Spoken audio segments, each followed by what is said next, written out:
स्वागत है आपका। मैं हूं आपके साथ अरुण श्रीवास्तव। बुलेटिन की शुरुआत बड़ी खबर के साथ। देहरादून से बड़ी खबर है। लोकार्पण समारोह में शामिल हुए सीएम तीरथ सिंह रावत। डेयरी विकास योजना के लोकार्पण कार्यक्रम में की है शिरकत। सीएम आवास के सभागार में हुआ कार्यक्रम का आयोजन।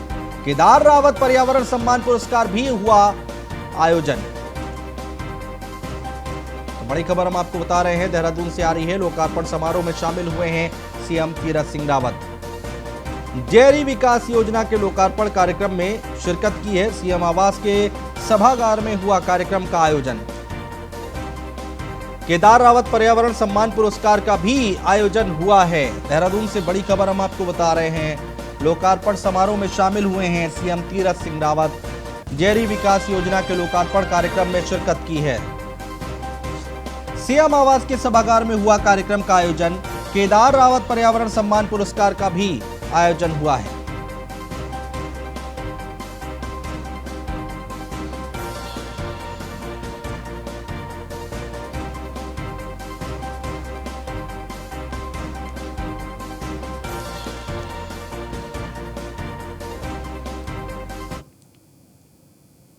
उत्तराखंड सरकार ने किसानों की आय को दोगुना करने के उद्देश्य से एक कदम और बढ़ाया है। मुख्यमंत्री तीरथ सिंह रावत ने राज्य समेकित सहकारी विकास परियोजना के अंतर्गत आंचल, बद्री, गाय घी, पहाड़ी घी, ऑर्गेनिक घी, पनीर डेयरी ग्रोथ सेंटर और दुग्ध उत्पादक सेवा केंद्रों का ई लोकार्पण किया है।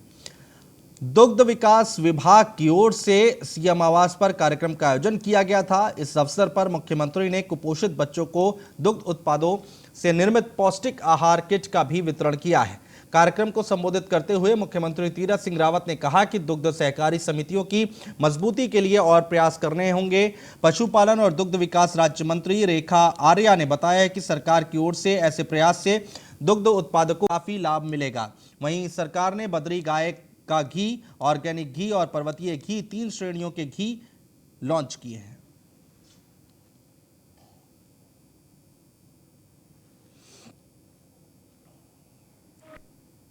में भी इससे वृद्धि होती है। अभी पूरा तो मैं इसलिए नहीं कह रहा सारा, आपने बता दिया, मंत्री जी ने सारा चीजें बताई। यानी इसमें कितने लक्षण है बताइए। गाय के दूध में और जैविक घी, इस सारा तो इस और हमको बढ़ना चाहिए। बढ़ाइए इसको, प्रोडक्ट को, और आगे कैसे हम लोग नीचे तक ले जा सकते हैं और इसको करें। मोदी जी ने कहा है कि वोकल फॉर लोकल को उत्तराखंड के अंदर भी हम साकार करना चाहते हैं, करना चाहिए और उसको हम कर रहे हैं। रोजगार, मैंने कहा है इससे रोजगार देने का भी काम, और आपके द्वारा सहकारी समितियों के द्वारा, आपकी डेयरियों के द्वारा नीचे तक जाए, पहुंचाए।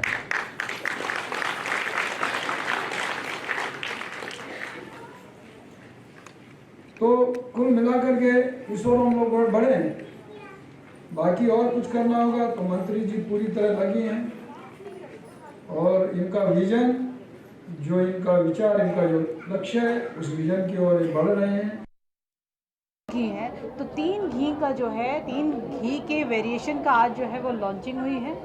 ये आप हमारे सामने जो घी देख रहे हैं, ये घी जो है ऑनलाइन भी मिल सकता है। और ये घी जो बद्री गाय का घी है, ये हम 2500 रुपये प्रति केजी या प्रति लीटर हम लोग दे रहे हैं। इसके साथ साथ में हम लोग जो हमारी दूसरा घी है, जैविक घी है, उसे 1500 रुपये प्रति लीटर दे रहे हैं। इसके साथ में हमारा जो पहाड़ी घी है वो 1000 रुपये प्रति लीटर दे रहे हैं। ये जो घी का उत्पादन हुआ है, ये घी का उत्पादन हमारे दूरस्थ जो हमारे जनपद है, चाहे वो चमोली है, चंपावत है, या हमारा उत्तरकाशी है, रुद्रप्रयाग है, इन सब जनपदों में इन घी का उत्पादन दुग्ध सहकारी समितियों के माध्यम से किया गया है, जो कि आज आपके बीच में रखा गया है। और हमारी ये कोशिश है कि ये जो घी है वो जन जन तक पहुँचे, लोगों को अच्छा प्रोडक्ट घी के रूप में मिल सके, पूरी शुद्धता के साथ मिल सके। तो उसी दिशा में हमारे विभाग ने आज प्रयास किया है। माननीय मुख्यमंत्री जी का धन्यवाद है, जिन्होंने तीनों घी को जो आज बेहतर ढंग से उनको जो है लॉन्च किया है। और वहीं राज्य मंत्री रेखा आर्या ने कहा है कि गैरसैंण को कमिश्नरी बनाने वाले फैसले को तो सरकार ने रोक दिया है, लेकिन अब गैरसैंण को लेकर तीरथ रावत सरकार जल्द ही कोई बड़ा निर्णय करने जा रही है। गैरसैंण को लेकर किसी दूसरे फैसले के संकेत मंत्री रेखा आर्या ने दिए हैं। गैरसैंण को कमिश्नरी बनाने के फैसले पर रोक लगाने का मंत्री रेखा आर्या ने स्वागत किया है। मंत्री रेखा आर्या ने कहा है कि उन्होंने कमिश्नरी की घोषणा को लेकर सीएम तीरथ सिंह रावत को अपनी बात पहले ही कह दी थी।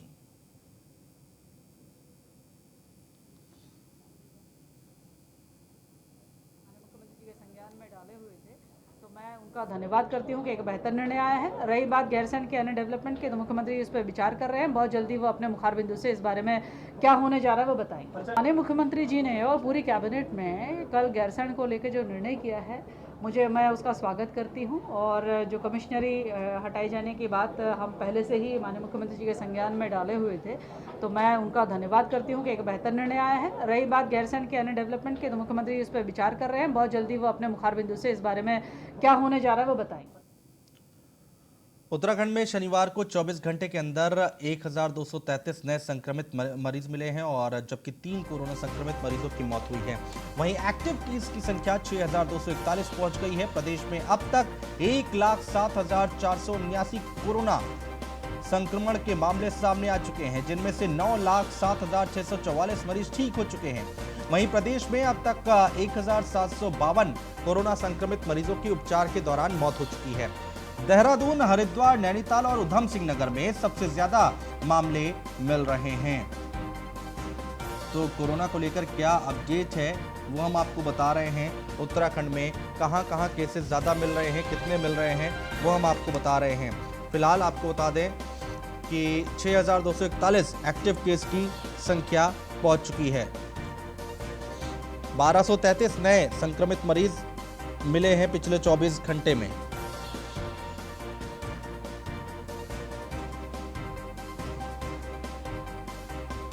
तो 24 घंटे के अंदर 1233 नए संक्रमित मरीज मिले हैं।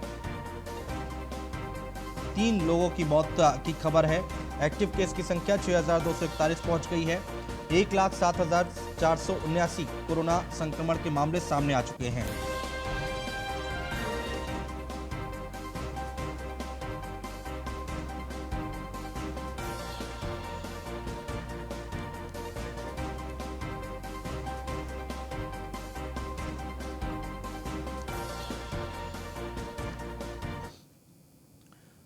और देहरादून से खबर है, तीरथ कैबिनेट में लिए गए कई अहम फैसले। गैरसैंण में कमिश्नरी बनाने के फैसले को कैबिनेट ने स्थगित किया है। त्रिवेंद्र सरकार के फैसले को तीरथ सरकार ने फैसला वापस लिया है। देहरादून नगर निगम क्षेत्र में 10 बजे से सुबह 5 बजे तक कर्फ्यू का फैसला है। कई जिलों में कक्षा 1 से 9 और 11 तक के सभी स्कूल 30 अप्रैल तक बंद रहेंगे।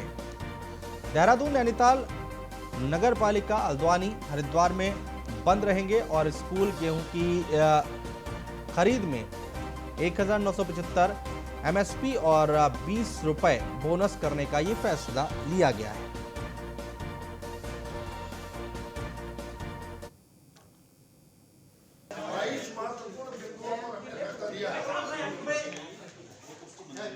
आज कैबिनेट में मंत्रिमंडल ने बड़े महत्वपूर्ण निर्णय लिया है, जिनमें जो गैरसैंण में नई कमिश्नरी बनाने का जो निर्णय था, मंत्रिमंडल ने उस निर्णय को स्थगित करने का निर्णय लिया। कोविड की जो लगातार संक्रमण फैल रहा है, उस संक्रमण के फैलने की स्थिति को देखते हुए बच्चों के स्वास्थ्य के दृष्टिगत देहरादून जनपद में नगर निगम क्षेत्र के साथ साथ संपूर्ण देहरादून जनपद में कालसी और विकास नगर को छोड़ते हुए कालसी और चक्रोता को छोड़ते हुए रात्रि देहरादून नगर निगम की सीमा में रात्रि कर्फ्यू का निर्णय लिया और जो देहरादून जनपद में कालसी और चक्रोता, हरिद्वार और नैनीताल नगर पालिका क्षेत्र और हल्द्वानी नगर निगम क्षेत्र में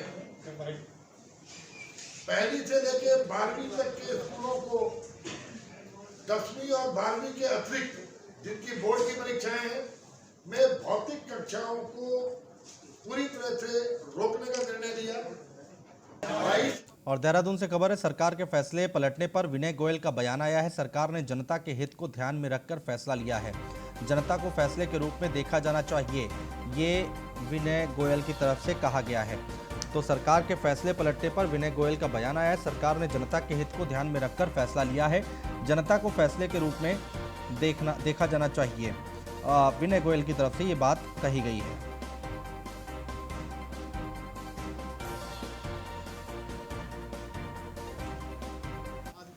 जो भी है उसका काम आम जनता को राहत प्रदान करना होता है, और हमारी त्रिवेंद्र सिंह जी की सरकार ने जो भी निर्णय लिए वो जनता के हित में लिए, लेकिन अगर उनमें कहीं परिवर्तन की कोई आवश्यकता दिखाई देती है तो जनता के हित में, तो उसमें लेने में मुझे लगता है कि कोई आपत्ति नहीं है, और जनता का हित सर्वोपरि है। सर, त्रिवेंद्र सरकार के फैसले पलटने का क्या संदेश हो सकता है?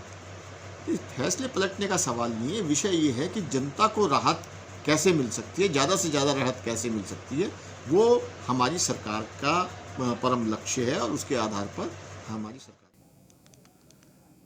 और बढ़ते आगे, देहरादून से खबर है, और कर्फ्यू लागू करने के लिए डीएम ने एसओपी जारी की है। देहरादून से एक बड़ी खबर है, कर्फ्यू लागू करने के लिए डीएम ने एसओपी जारी की है। रात 10 बजे से सुबह 5 बजे तक कर्फ्यू जारी रहेगा। आवश्यक सामग्री से संबंधित आवाजाही और प्रतिष्ठान खुले रहेंगे। विद्यालयों और ट्रेनिंग संस्थानों में छात्र छात्राओं को निर्देश दिए गए हैं। 72 घंटे पहले कोविड नेगेटिव रिपोर्ट दिखाने पर प्रवेश मिलेगा। तो ये सारी गाइडलाइंस जो हैं वो जारी की गई हैं। देहरादून से बड़ी खबर हम आपको बता रहे हैं, जहां पर डीएम ने एसओपी जारी की है कर्फ्यू लागू करने के लिए। रात 10 बजे से सुबह 5 बजे तक कर्फ्यू जारी रहेगा।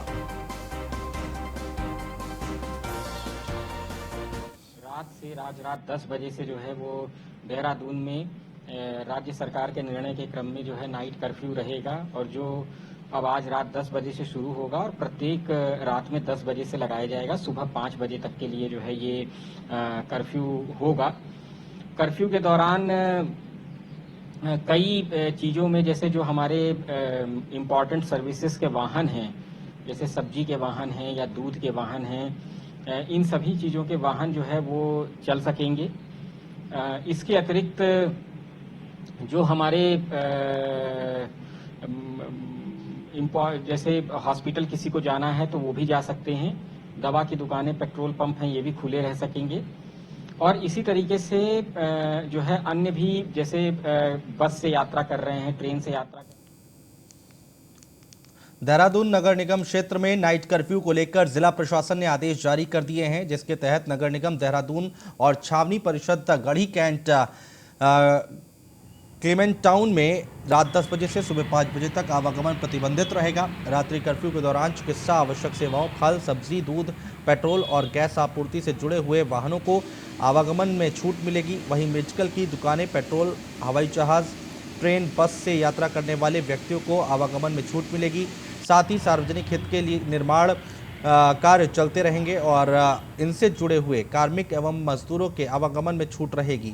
औद्योगिक क्षेत्र में काम करने वाले कर्मियों को संबंधित औद्योगिक इकाई का पहचान पत्र करने पर आने जाने में छूट रहेगी। नगर क्षेत्र के बाहर से अगर कोई व्यक्ति नगर क्षेत्र होते हुए किसी अन्य जनपद के राज्य के लिए अपने परिवहन से आवागमन करता है तो ऐसे वाहनों को छूट रहेगी।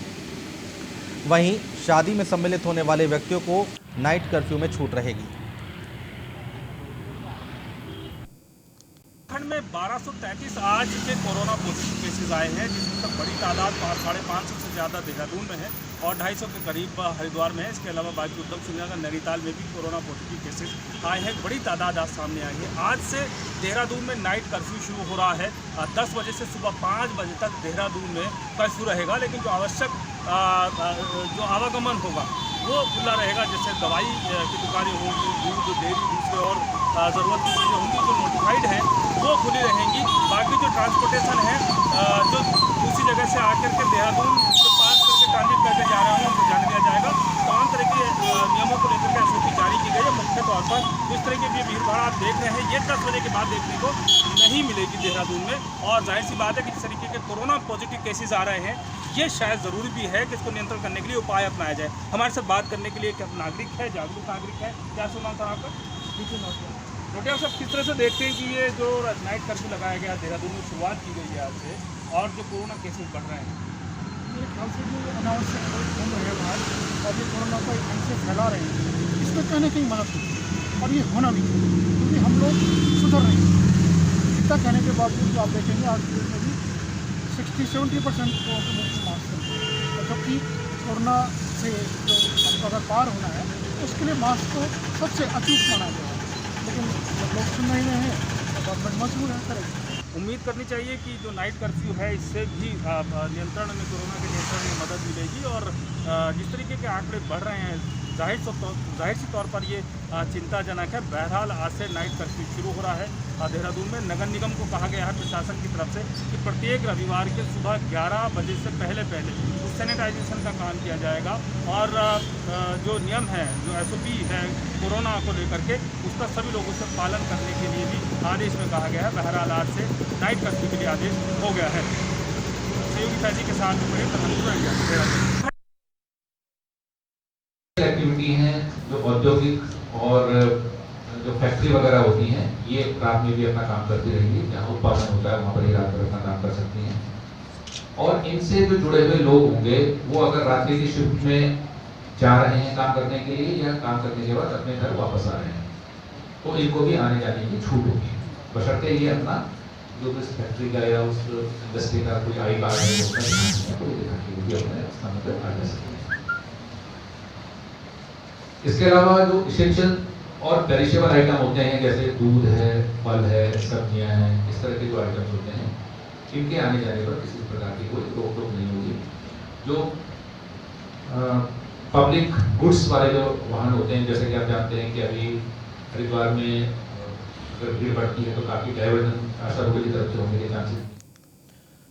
उन्नाव के सांसद साक्षी महाराज 2 दिन से कुंभ नगरी हरिद्वार में हैं। आज निर्मल अखाड़े की धर्म ध्वजा स्थापित होने के अवसर पर साक्षी महाराज ने कहा कि ज्ञानवापी विवाद के स्थान नहीं है। ये शब्द इस्लाम में नहीं मिलेगा। इसका अर्थ ज्ञान का सरोवर है और ज्ञान के प्रदाता भगवान शिव हैं। भगवान शिव का वो स्थान है। पुरातत्व विभाग सर्वेक्षण कर रहा है और कोर्ट अपना कार्य कर रहा है। उन्होंने कहा कि दृढ़ इच्छा शक्ति वाले प्रधानमंत्री और गृह मंत्री हैं। सरकार, प्रदेश सरकार, केंद्र सरकार, सभी प्रदेशों की सरकार हम लोग सावधानी बरतने के लिए कहते ही हैं।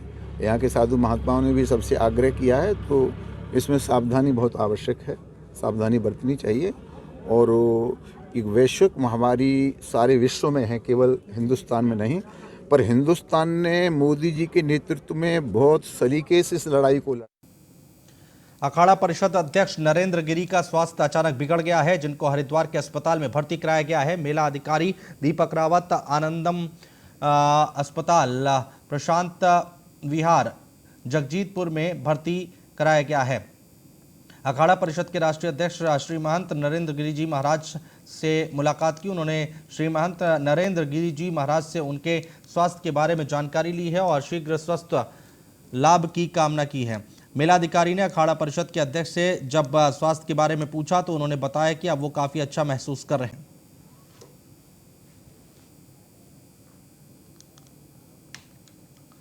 और फिलहाल हमारे इस बुलेटिन में इतना ही। नमस्कार।